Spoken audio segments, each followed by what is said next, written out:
మా కమ్యూనిస్టు సోదరులను ఆలోచన చేయమని నేను అడుగుతున్నా. ఇవాళ ప్రత్యేకమైన సందర్భం దేశంలో దాపురించింది.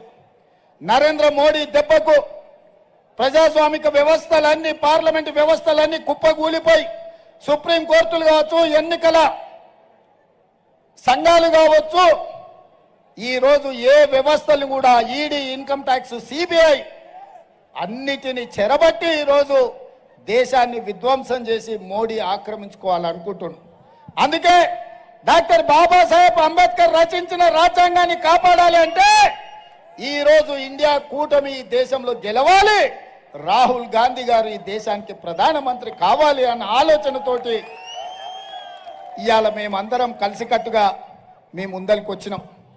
నా విజ్ఞప్తి ఒక్కటే మా కమ్యూనిస్టు సోదరులకు, ఏమైనా విషయాలు ఉన్నా మనందరం కలిసి కొట్లాడదాం. ఈరోజు మనందరం కలిసి బీఆర్ఎస్ను, బీజేపీని బొందబెట్టాలి. బీఆర్ఎస్కు ఒక్క సీటేనన్నా వచ్చినా ఢిల్లీకి పోయి మోడీకే తాకట్టు పెడతాడు. గత 10 సంవత్సరాలలో ఏ అవకాశం వచ్చినా, ఏ బిల్లు పెట్టినా బీఆర్ఎస్ బీజేపీలకే మద్దతు పలికింది.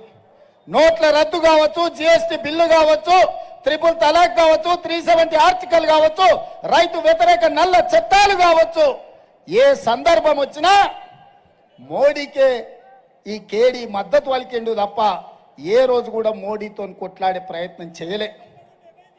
మరి ఇవాళ అంటున్నాడు కాంగ్రెస్ను ఓడించాలి అని. నేను అడుగుతున్న కేసీఆర్, కాంగ్రెస్ను ఎందుకు ఓడించాలి మిత్రులారా? ఎందుకు ఓడించాలి కాంగ్రెస్ను? 10 ఏళ్ళు నువ్వు చెప్పిన మాట చెప్పకుండా ఎంకన్నా చెప్పినట్టు వేల కొద్ది అబద్ధాలు చెప్పి తెలంగాణను చెరబట్టి 7 లక్షల కోట్ల రూపాయల అప్పులో తెలంగాణను ముంచినందుకు అప్పుల గడ్డగా తెలంగాణను విద్యార్థుల, రైతుల ఆత్మ బలిదానాలతో బొందల గడ్డగా